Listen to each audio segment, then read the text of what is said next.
I'm going to read aloud from the genre fantasy.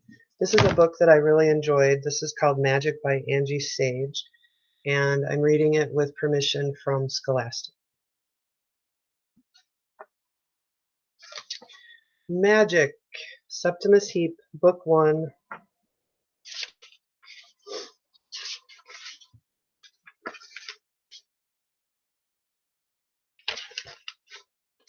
Chapter 1, Something in the Snow.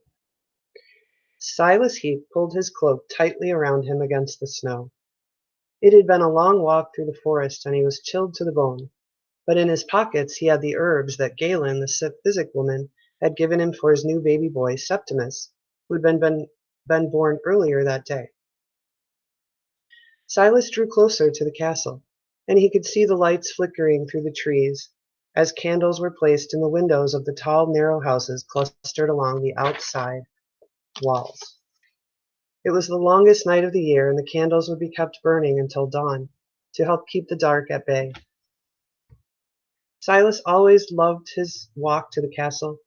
He had no fear of the forest by day, and enjoyed the peaceful walk along the narrow track that threaded its way through the dense trees for mile after mile. He was near the edge of the forest now. The tall trees had begun to thin out, and as the track began to dip down to the valley floor, Silas could see the whole castle spread before him. The old walls hugged the wide, winding river and zigzagged around the higgledy-piggledy clumps of houses. All the houses were painted bright colors, and those that faced west looked as if they were on fire as their windows caught the last of the winter sun's rays. The castle had started life as a small village. Being so near to the forest, the villagers had put up some tall stone walls for protection against the wolverines, witches, and warlocks who thought nothing of stealing their sheep, chickens, and occasionally their children. As more houses were built, the walls were extended and a deep moat was dug so that all could feel safe. Soon the castle was attracting skilled craftsmen from other villages. It grew and prospered, so much so that the inhabitants began to run out of space until someone decided to build the Ramblings. The Ramblings, which were where Silas, Sarah, and the boys lived, was a huge stone building that rose up along the riverside. It sprawled for 3 miles along the river and back again into the castle, and was a noisy, busy place filled with a warren of passages and rooms, with small factories, schools, and shops mixed in with family rooms, tiny roof gardens, and even a theater.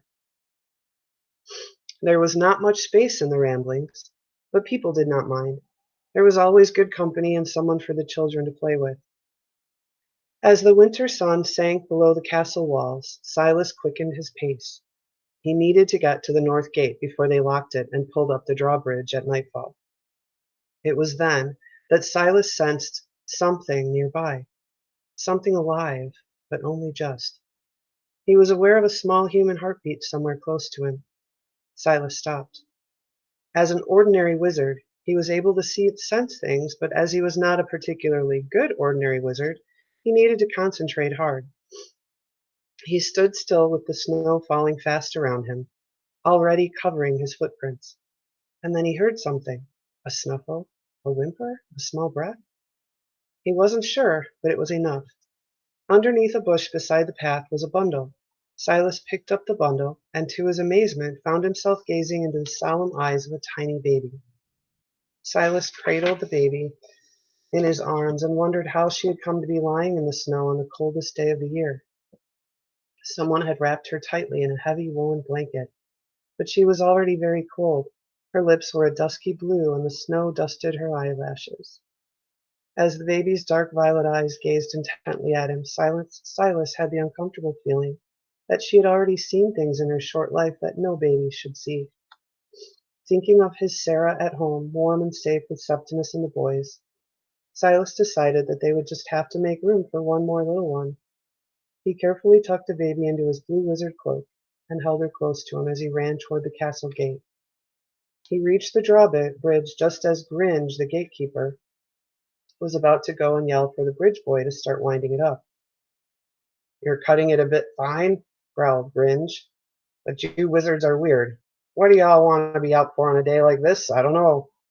Oh, Silas wanted to get past Gringe as soon as he could, but first he had to cross Gringe's palm with silver. Silas quickly found a silver penny in one of his pockets and handed it over. "Thank you, Gringe. Good night." Gringe looked at the penny as though it were a rather nasty beetle. "Marcia Overstrand, she gave me an half-crown just now, but then she's got class, what with her being the extraordinary wizard now." "What?"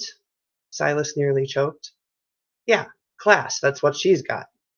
Gringe stood back to let him pass, and Silas slipped by.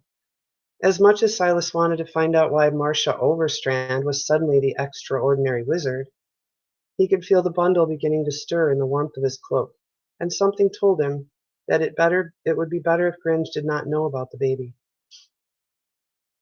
As Silas disappeared into the shadows of the tunnel that led to the ramblings, a tall figure in purple stepped out and barred his way. "Marcia!" gasped Silas. "What on earth—" "Tell no one you found her. She was born to you. Understand?" Shocked, Silas nodded. Before he had time to say anything, Marcia was gone in a shimmer of purple mist. Silas spent the rest of the long, winding journey through the ramblings with his mind in turmoil. Who was this baby? What did Marcia have to do with her? And why was Marcia the extraordinary wizard now? And as Silas neared the big red door that led to the Heap family's already overcrowded room, another more pressing question came into his mind. What was Sarah going to say to yet another baby to care for? Silas did not have long to think about the last question.